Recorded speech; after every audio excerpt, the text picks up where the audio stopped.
Here's my conclusion on Stacey Abrams. In the realm of political speeches, a good one. She's a very good speaker. As John pointed out, warm, powerful at times, etc. But as Emma pointed out, what was the substance of that? I think alone, the fact that she brought voting rights to the national consciousness and voter suppression, which is a criminally, no pun intended, underreported and not talked enough about topic. I think that makes her a good choice. The establishment Democrat choice is never going to be the one that we want. So compared to Joe Kennedy from last year, better, much warmer. I think a way better speech, even though people went gaga over that, which I did not completely understand. And by people, I mean corporate Democratic robots. But she did not say much of substance except for expanding Medicaid. She did touch on student loan debt forgiveness and gun control. And she did mention labor unions a few times, which I think is important that the Democratic Party once again embrace labor. So that was a speech I felt designed for Democrats as opposed to the whole country. It was, and that's okay. I mean, look, in a sense, we want them to rally us, right? But it was talking about labor, voting rights, et cetera, and all like Democratic positions. But she has a limited amount of time. Those are always awkward. And that's why I'm curious what Sanders is gonna say, but he just out-substances everyone so much that it makes their speeches almost pointless. Because what did I learn from Stacey Abrams' speech? A good speech, don't get me wrong, in the context of those speeches, as I'm saying.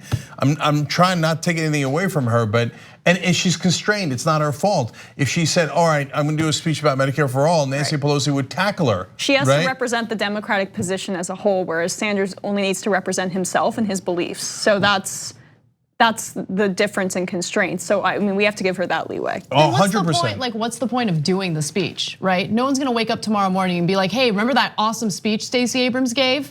Like the fact that it's a fine speech is nothing. Like I don't care that she gave a fine speech. She didn't address anything specific.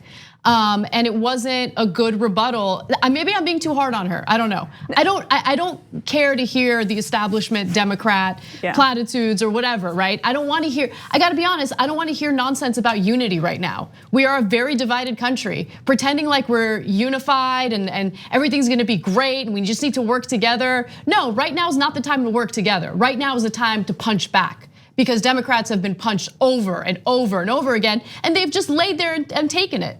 Over and over and over again. Yeah, but again, to Emma's point as well, which is that she just cannot give a speech about specifics because the Democratic establishment will not allow it. Exactly. Which is exactly what is wrong with the Democratic establishment. So the Republicans fight for specific things. Our leadership fights for milquetoast. And so and that's not look. It's not a commentary about Stacey Abrams. It's a commentary about the Democratic Party. Right. So if you're going to give or you're going to constrain the person giving the speech that much, then don't even have a response. Like, what's the point? I mean, the fact that she said sorry, John. The fact that she said Medicaid expansion once means that okay, the Democrats, that's what they're going to maybe put in their 2020 platform. That's as far as they'll go. They're not going to go Medicare for all or anything like that. No way. Yeah. I would say even if, like playing devil's advocate, even if your goal was not to have any specifics whatsoever, which is what we would prefer, hypothetically you could want to raise the profile of Stacey Abrams in advance of a possible Senate run. You could also want that if people are watching this on TV, the last thing you want is for them to hear Trump's speech and then go to sleep with him having framed all of the issues and communicating conservative values. Instead, they stay on, they see Stacey Abrams, she provides a counterpoint in terms of the values of the Democratic Party. I think that's the goal, is for the final message to be one that is not about MS-13 is gonna break into your house and kill your family. No, I get that, but like, it would be one thing if she specifically addressed like the countless lies that he gave during his State of the Union address, but that didn't happen. And look, everything that's done in Washington, especially with establishment politicians in general, is playing politics, right? Looking forward to what they're gonna accomplish for themselves in the future. So like the whole thing about, what she could possibly do for the Democratic Party in the future. Maybe that's what this is. I don't care about that, right? I don't care about any particular candidate. I care about, hey, why don't we rebut all the lies that Trump just, spewed during his State of the Union address, and there were many. So one quick thing, and I get it, these are pre-written speeches, they practice them, they're rehearsed, but how about let's be humans for once, right? And so you know the issue, Stacey Abrams knows the issue. She knows that pharmaceutical drug prices have gone up. Why can't people just come on? What was Bernie Sanders doing during Trump's speech? He was taking notes. Yeah. You think he's gonna have this crazy pre-prepared speech? I'm sure parts of it will be, but he's going to go after some of the lies that Trump, this is my guess, that Trump said during his speech. Yeah, so that's a great point by Anna. Look, you don't have to do specific proposals that the entire Democratic Party has not agreed to yet. We understand the limitations, we just talked about them. On the other hand, you could give a speech that's way more fiery. For the 18th time, I'm not putting it on Stacey Abrams because she is managed by 1,000 other Democrats because she's giving the Democratic rebuttal. But those Democrats could agree, hey, we're gonna call the guy out. So when he says Tree of Life Synagogue and gives those powerful things, we're gonna come out and say that was a right-wing terrorist. And the Anti-Defamation League has said that every person killed in 2018 in an extremist attack was killed by a right-wing terrorist. And so we can't abide by it and we won't stand for it. And if we're in charge, we're going to investigate all extremists and terrorists and not do it based on politics, but do it based on reality. He did not negotiate drug prices. The drug prices are still high. It is unacceptable. He talks about open borders. That's nonsense. And be just much more forceful in fighting back against Trump, even if you're not going to do specifics of policy. Instead of spending the first 3 to 4 minutes on an anecdote about your family, like Bernie Sanders will not do that for a second. So I mean, I understand the political persuasion behind that. You want to ingratiate yourself. This is a new audience. Not the entire country doesn't know who Stacey Abrams is, but I'm sick of it. I mean, if she could have just spent more of that time on more specific policy things, on more specific call-outs. You don't even need to say Medicare for all. You can say Trump said he was going to lower drug prices, allow them to negotiate with the government, and he hasn't done that at all. These are the facts. These are the facts here. I'm sure Bernie's going to do that. That's it. The more you guys talk about it, the more frustrating it is. Yeah, and I feel bad because again, I know that we've repeated this, but I want to just say it again. It's not about Stacey Abrams. It's just the standard response that we can expect. And I just feel like the Democratic Party specifically just needs to kind of wake up and realize we're in a completely different political climate now. And so if you don't address the lies that Trump, spewed during his speech, then he still controls the narrative.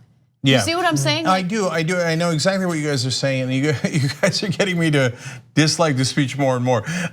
Sorry, I'm being too negative. No, not at all, not at all. That's our job. Our job is to keep it real. And so, look, it was it platitudes? Yes. So was the Stacey Abrams anecdote about her dad a really good one in the context of political speeches we've seen in our lifetime? Yes, I think it was actually a pretty good one in that context. But you have on the 10, other 15 hand, minutes. Yeah, on the other hand, to what you were saying, Emma, it's I've heard it 1,000 times, and it adds nothing to the conversation. And so, and now to Anna's point, since it's all platitudes, do you even remember it anymore? It just happened like 5 minutes ago. You know what I'm saying? Is anybody going to be talking about it? Is anybody going to say like, hey, you know what? That point where Stacey Abrams rebutted Donald Trump on this, that was powerful, and now we got a news cycle about it, and now we've reinforced that in the media. Instead, we've got anodyne stories that will just melt away, and now for the 19th or 20th time, not Abrams' fault. That is what the Democratic leadership says. Give us boring platitudes, give a solid speech so you could run for Senate later, and everything's gonna be fine. But don't make waves. Well, then what? Why are we doing this? So I feel like you disagree a little bit, and I'm curious to hear. Yeah, no, I definitely do. First of all, everybody say your favorite quote from a Democratic response speech of the last 10 years. Yeah, that's the point. But that's an indictment on the Democratic Party. Party. What you can remember is the really bad ones. You can remember Bobby Jindal walking down the hallway and the weird thing with the Republican in the diner and stuff like that.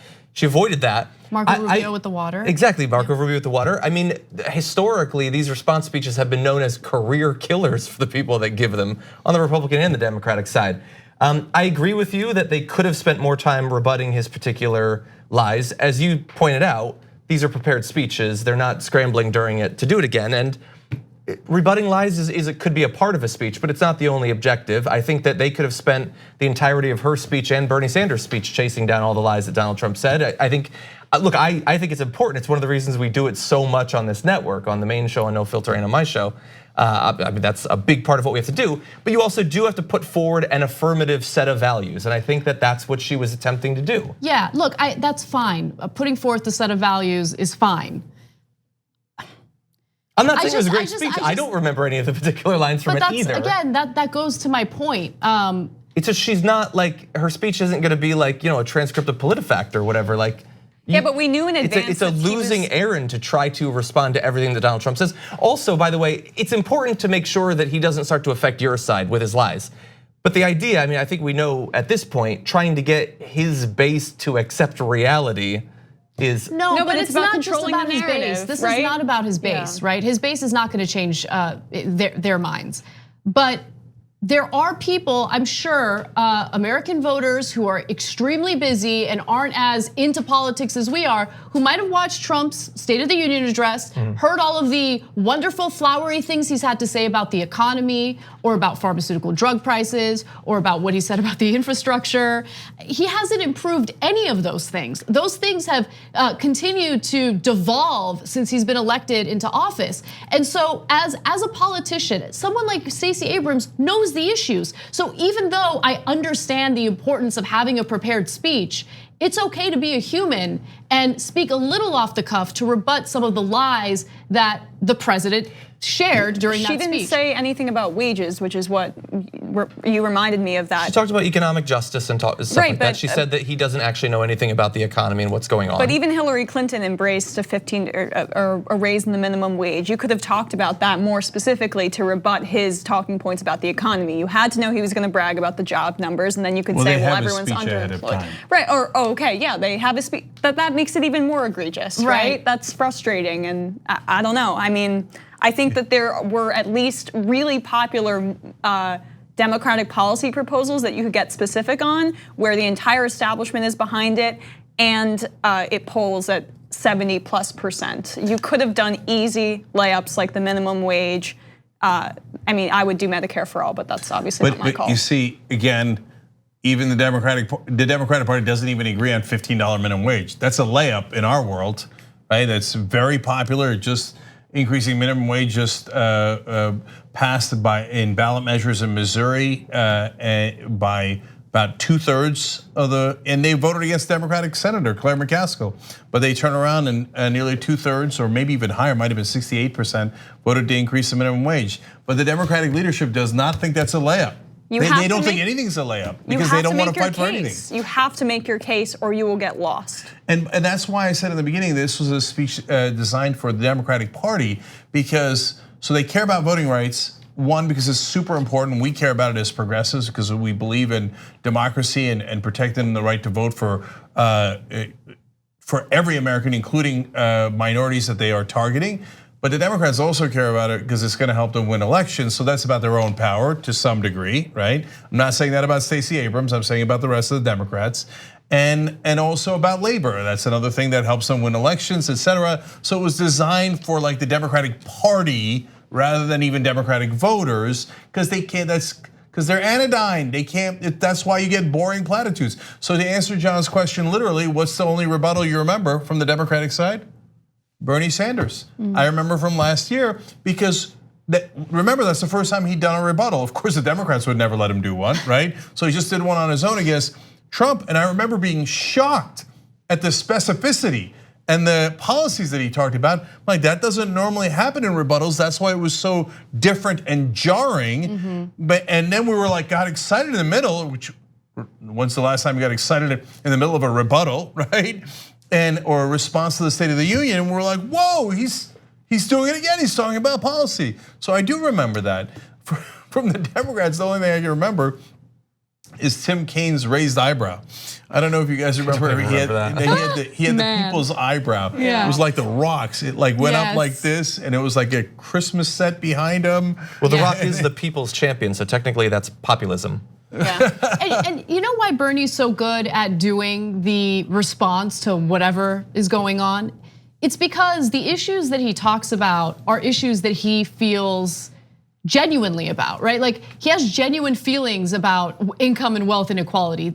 It kind of reminds me of whatever issues we feel passionately about on the show, and how whenever those topics come up, we can just freely talk about them without feeling like there's anything in our way. Like, so whenever a climate change story comes up, John, you speak off the cuff and you do it intelligently, you do it with facts, figures, statistics off the top of your head because you have genuine passion about that topic. I feel the same way when it comes to education, when it comes to a bunch of issues. Cenk, when it comes to money and politics. I agree with your entire evaluation. No, but the point that I'm trying to make is we're people, right? Yeah, without prompters, without prepared speeches, we talk about the issues that matter most to us, and hopefully that resonates with our audience. I think it would be much more powerful for members of the Democratic Party to do the same. Thanks for watching this free clip of the Young Turks. Don't forget to become a TYT member today. For more exclusive content, join now at tyt.com/join.